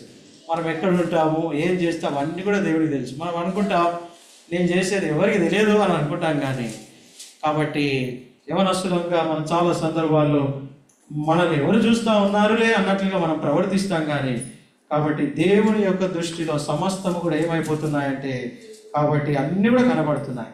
ఆయనకు మరుగైనది ఏది కూడా లేదు అని అంటాడు. కాబట్టి అందుకే బైబిల్ గ్రంథంలో అబ్రహాము ఎవరు అని అంటే చెప్పండి, అబ్రహాము ఎవరు? దేవునికి భయపడవాడు. దేవుడు నన్ను చూస్తున్నాడు. దేశంలో ఉన్నప్పటికీ కూడా కాబట్టి దేవుడు నన్ను చూస్తున్నాడు. గుడారంలో ఉన్నప్పటికీ కూడా దేవుడు చూస్తున్నాడు. కాబట్టి ఎక్కడ ఉన్నప్పటికీ కూడా దేవుడు చూస్తున్నాడు అనేటువంటి భయంతో తాను ప్రవర్తించగలిగినాడు. అందుకే దేవుడు తన గురించి సాక్ష్యం ఇచ్చినాడు, ఇందువలన దేవునికి నీవు భయపడవాడవని నాకు తెలుసు. మధ్యాహ్న కాల వేళల్లో మనం దేనికి భయపడతా ఉన్నాం? కాబట్టి డాక్టర్ దగ్గరికి వెళ్తే, కాబట్టి ఏదైనా జబ్బు వస్తే, కాబట్టి షుగర్ వచ్చిందని చెప్పగానే మనం ఏం చేస్తామంటే చక్కెర తినడానికి ఏమవుతాం? భయపడిపోతాం, అంతే కదండి. బీపీ వచ్చింది అని చెప్పేసరికి ఏమంటాం? సాల్ట్ తినేడానికి ఏమైపోతాం చెప్పండి, వద్దు అని అంటాం. సాల్ట్ పూర్తిగా ఏం చేస్తామండి? వేసుకోవడానికి కూడా ఇష్టపడం, భయం. తర్వాత ఇది విధంగా మనం డాక్టర్కి భయపడతా ఉన్నాం. మంచిదే, భయపడద్దు అనేది కాదు, కానీ దేవునికి మనం ఎంతవరకు భయపడుతున్నాం? నా మటుకు నేను పరీక్షించుకోవాలి, మనందరం కూడా పరీక్షించుకోవాలి. ఈ సంవత్సరంలో మనం ఎంతవరకు దేవునికి భయపడి జీవించగలిగినాం? దేవుడు నీకు రక్షణ ఇచ్చినాడు, నిరీక్షణ ఇచ్చినాడు. ఆ పరలోక రాజ్యాన్ని స్వాస్థ్యంగా ఇవ్వబోతున్నాడు. ఇన్ని గొప్ప మేలులు, ఇంత గొప్ప క్రయం దేవుడు నీ కొరకు నా కొరకు చేస్తే దేవుని కొరకై మనం ఎంతవరకు భయం కలిగి ప్రవర్తిస్తా ఉన్నాం. అందుకే మనం ఒక మాట గుర్తుపెట్టుకోవాలి, ఈ స్థలంలో దేవుని యొక్క భయం ఉన్నది అని అంటాడు. కాబట్టి దేవుని యొక్క భయము మన జీవితంలో ఉండాలి. అది దేవుడు ఆశిస్తూ ఉన్నాడు. ఇంకా సమయం అయిపోతుంది కాబట్టి ముగించుకుంటామండి.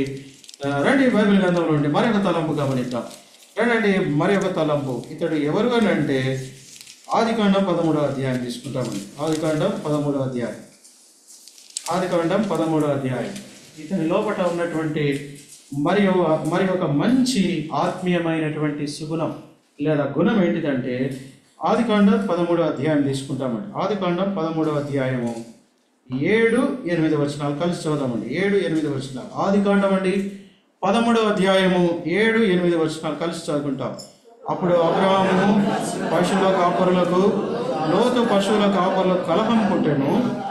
ఆ కాలమందు కనానీయులు, పెరిజీయులు ఆ దేశంలో కాపురం ఉండిరి. కాబట్టి అబ్రాహాము, మనము బంధువులము గనుక నాకును నీకును, నా పశువుల కాపరులకును నీ పశువుల కాపరులకు కలహం ఉండకూడదు. కాబట్టి ఇతడు ఎవరు అంటే సమాధానాన్ని కోరుకునేటువంటి వాడు. కాబట్టి ఇక్కడ చూసినట్లయితే లోతు పశువుల కాపరులకును తర్వాత అబ్రహాం యొక్క పశువుల కాపరులకు ఏం వచ్చిందండి? కలహం వచ్చింది. కలహాన్ని ఆ విధంగానే పెట్టుకొని ఉండలేదు. ఒక ఆత్మీయమైనటువంటి వ్యక్తి జీవితంలో ఉండేటువంటి లక్షణం ఏంటిదంటే కాబట్టి సమాధానాన్ని కోరుకోవడం. కాబట్టి ఏం కోరుకున్నాడండి ఈ వ్యక్తి చెప్పండి? సమాధానాన్ని కోరుకున్నాడు. కాబట్టి మనము బంధువులము కాబట్టి మనకేముండదు చెప్పండి? మన మధ్యలో కలహాలు ఉండదు. కలహాలు, గొడవలు, తగాదలు, జగడములు అని అన్నట్టుగా. కాబట్టి అవన్నీ కూడా పర్యాయ పదాలు. కాబట్టి అవి మన మధ్యలో ఉండకూడదు. మనం ఏం చేయాలి? కాబట్టి అవి ఉండకూడదు. మన మధ్య కలిసి కూర్చుందాం, మాట్లాడుకుందాం, చర్చించుకుందాం. ఇప్పుడు మనం గమనిద్దామండి, అబ్రహాం పెద్దనా లోతు పెద్దనా అండి? అబ్రహామే పెద్దోడు. కాబట్టి అబ్రహాము పెద్దవాడై ఉన్నప్పటికీ కూడా తన్ను తానుగా తగ్గించుకొని ఒక మెట్టు దిగి ఏం చేసినాడంటే లోతుతో సమాధాన పడడానికి ఏమైనాడండి? ఇష్టపడ్డాడు. కాబట్టి మనం ఎందుకు ఈ తలంపు గమనిస్తున్నామంటే బైబిల్ గ్రంథం చెప్తా ఉంది మనుషులందరితో కూడా ఏమని ఉండాలంటాడు? సమాధానం. ఇది ప్రాముఖ్యమైనది. రండి బైబిల్ గ్రంథంలో ఒక మాట చూద్దామండి. రండి బైబిల్ గ్రంథం మనందరికీ తెలిసిన మాటే ఎబ్రీ పత్రిక అండి. ఎబ్రీ పత్రిక 13వ అధ్యాయం అండి. రండి బైబిల్ గ్రంథం నుండి 12వ అధ్యాయం అనుకుంటాను. ఎబ్రీ పత్రిక 12వ అధ్యాయం. ఎబ్రీ పత్రిక 12వ అధ్యాయం 14వ వచనమండి. ఎబ్రీ పత్రిక 12వ అధ్యాయం. అందరితో సమాధానమును పరిశుద్ధతయు కలిగి ఉండుటకు ప్రయత్నించుడి. పరిశుద్ధత లేకుండా ఎవడును ప్రభువును చూడడు. ఇక్కడ ఏమన్నాడంటే అందరితో అనే పదం ఉపయోగించినాడు. అందరితో కూడా ఎట్లుండమంటున్నాడండి? సమాధానము పరిశుద్ధతయు కలిగి ఉండుటకు ప్రయత్నించుడి. కాబట్టి నేను ఒక దగ్గర సేవ చేసే స్థలంలో ఒక 2 సహోదరులు వారి మధ్యలో చిన్న డిస్టర్బెన్స్ వచ్చి వారి మధ్యలో చిన్న ఇన్సిడెంట్ జరిగింది, గొడవ జరిగిన తర్వాత నేనేం చెప్పినానంటే మధ్యవర్తిగా అన్న కూర్చొని మనము ఆ వ్యక్తితో సమాధాన పడదామంటే లేదన్నా సమాధాన పడడానికి లేదు, వాడు నన్ను అంటాడా కాబట్టి వాడు ఎట్లా నన్ను అంటాడు, నేను సమాధాన పడను అంటాడు. అరే ప్రభు బల్లలో మనం పాలు పంపులు పొందే వాళ్ళము, దేవుడే తన్ను తాను తగ్గించుకొని ఏమైనాడు? భూమి మీదకి రిక్తుడుగా వచ్చినాడు. తగ్గించుకుంటే ఏం పోవు చెప్పండి? ఏం రాదు మనకేం కొమ్ములు ఏం పోవు. దేవుడే తగ్గించుకొని వచ్చినాడు. కాబట్టి ఒకసారి చెప్పినాం, 2 సార్లు చెప్పినాం, 3 సార్లు చెప్పినాం, 4సారికి ఆ వ్యక్తి వచ్చినాడు. అన్న ప్రభు నాతో మాట్లాడినాడు, ఇప్పుడు వెళ్ళి ఆ వ్యక్తితో సమాధాన పడదాం రండి అని చెప్పి తీసుకొని పోయినాడు. సంఘం అంతటిని తీసుకొని పోయినాం. అందరి సమక్షంలో ఆ వ్యక్తితో సమాధాన పడ్డాడు. అప్పుడు ఆ వ్యక్తి ఏం చెప్పినాడంటే అన్న ఈ దినం నా లోపల ఏదో తెలియని నెమ్మది నాకు ఉంది అని అన్నాడు. ఏదో తెలియని ప్రశాంతత నా జీవితంలో నేను అనుభవిస్తున్నానని చెప్పగలిగినాడు. ఎందుకు ఈ మాట చెప్తున్నానంటే బైబిల్ గ్రంథం చెప్తుంది పరిశుద్ధత లేకుండా ఎవడును ప్రభువును చూడడు అన్నాడు. పైన ఏం రాసినాడు? అందరితోనూ సమాధానమును పరిశుద్ధత కలిగినటకు ప్రయత్నించుడి అని అంటాడు. కాబట్టి మనందరంతో కూడా సమాధానంగా ఉండడమే చాలా ప్రాముఖ్యమైనటువంటిది. ఈనాడు కుటుంబ బాంధవ్యాలన్నీ కూడా తెగిపోతూ ఉన్నాయి. ఎట్లా తెగిపోతున్నాయంటే చిన్న మాటకే చిన్న మాటకి అక్క చెల్లెళ్ళ మధ్యలో ఏం జరిగిపోతుంది అంటే రిలేషన్షిప్ అనేది కట్ అయిపోతుంది. అన్నదమ్ముల మధ్యలో ఉన్నటువంటి సంబంధం ఏమైపోతుందండి, కట్ అయిపోతూ ఉంది. కాబట్టి ఇంకా చెప్పుకుంటూ పోవాలంటే సంఘములో కూడా చాలామంది ఆయా విధాలైనటువంటి సమస్యలను బట్టి సమాధానాన్ని కోల్పోయినటువంటి పరిస్థితులు ఉన్నాయి. కాబట్టి ఈ మధ్యాహ్న కాల వేళలో ప్రభు మనందరితో మాట్లాడేది ఏంటిదంటే, మనము బంధువులు. ఆయన రొట్టెను తిని ఆయన పాత్రలోని మనం త్రాగుతున్నాము. కాబట్టి మనందరం ఎవరమండి, సహోదరులం. ఒకే ఉదరములో నుండి లేదా ఒకే కడుపులో నుండి వచ్చినటువంటి వారం. అందుకే మనందరం ఎవరమంటే, ఆయన మనకు శిరస్సు, మనము ఆయన యొక్క అవయవాలు. మనందరం ఎవరమంటే మనం బంధువులు. అందుకే ఈ యొక్క తాత్పర్యంతో అబ్రహాం ఏం చెప్పినాడంటే, చెప్పండి, మన మధ్యలో ఏముండకూడదు అన్నాడు. చదువుదామండి, ఒకసారి చదువుదామండి ఆ మాట. ఆదికాండం చాలా శ్రేష్టమైనటువంటి మాట. మరొకసారి చదువుకుంటామండి. ఒక ఆత్మీయులలో ఉన్నటువంటి ఒక మంచి క్వాలిటీస్ ఏంటిదో మనము గమనిస్తూ ఉన్నాం, మనం ధ్యానం చేస్తూ ఉన్నాం. ఎంత ప్రాముఖ్యమైనటువంటి మాట అండి ఆ మాట. చదువుదామండి ఆదికాండం 13వ అధ్యాయం. కాబట్టి మనము 8వ వచనం. కాబట్టి మనము బంధువులము గనుక నాకును నీకును, నా పశువుల కాపరులకును నీ పశువుల కాపరులకును ఏముండకూడదు అన్నాడు, కలహం ఉండకూడదు. ఇది ఆత్మీయుని యొక్క అనుభవం. కాబట్టి అబ్రాహాములో ఏముంది అని అంటే మంచి లక్షణం, సమాధానమును కోరుకునేటువంటి వాడు. ఇంకా చివరిగా ఇంకొక మాట చెప్పేసి నేను ఊహించేస్తానండి సమయం యొక్క అందుబాటును బట్టి. ఇతడు ఎవరు అని అంటే గట్టి బైబిల్ గ్రంథం నుండి హెబ్రీ పత్రిక 11వ అధ్యాయం. హెబ్రీ పత్రిక అండి 11వ అధ్యాయం. హెబ్రీ పత్రిక అండి 11వ అధ్యాయము 17వ వచనం. మనందరం కలిసి బిగ్గరగా చదువుదామండి. హెబ్రీ పత్రిక 11వ అధ్యాయం అండి 17వ వచనం. మనందరం కూడా కలిసి చదువుదామండి. హెబ్రీ పత్రిక 11వ అధ్యాయము 17వ వచనం. అబ్రహాము శోధింపబడి విశ్వాసమును బట్టి ఇస్సాకును బలిగా అర్పించాడు. ఎవడు ఆ వాగ్దానం సంతోషంతో అంగీకరించింది, ఇస్సాకు వలనైనది సంతానం అని ఎవరితో చదువుతాడు. అబ్రహాము మృతులను సైతం లేపుటకు దేవుని శక్తిమంతుగా ఇచ్చిన వాడు తన ఏకకుమారుని అనుగ్రహించి ఉపమాన రూపంగా అతని మృతుల్లో నుండి మరలా పొందాడు. చూడండి 17వ వచనంలో 19 వరకు కలిసి ఉన్నాయి. ఇతని గురించి మనం ఏమని చెప్పగలుగుతామంటే విశ్వాస వీరుడు అని చెప్పగలుగుతాం. మనం ఎరుగుతాము ఈ యొక్క 11వ అధ్యాయం అంతా ఇక్కడ విశ్వాస వీరుల పట్టిక అని చెప్తారు బైబిల్ పండితులు. ఇందులో అబ్రహాము పేరు చేర్చబడింది. విశ్వాసమును బట్టి తాను జీవించగలిగినాడు. అందుకే బైబిల్ గ్రంథం రోమాపత్రిక 4వ అధ్యాయంలో కూడా విశ్వాసమును బట్టి దేవుని వాగ్దానములను సందేహింపక దేవుని వాగ్దానాలను నమ్మినాడు. అది కాబట్టి దేవుని దగ్గర నుండి ఏం పొందుకున్నాడంటే బహుమానాన్ని పొందుకోగలిగినాడు.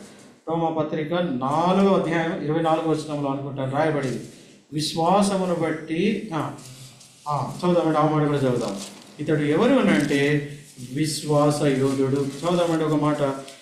రోమాపత్రిక 4వ అధ్యాయం అండి. రోమాపత్రిక 4వ అధ్యాయం. రోమాపత్రిక 4వ అధ్యాయం. మన ప్రభు అయిన యేసును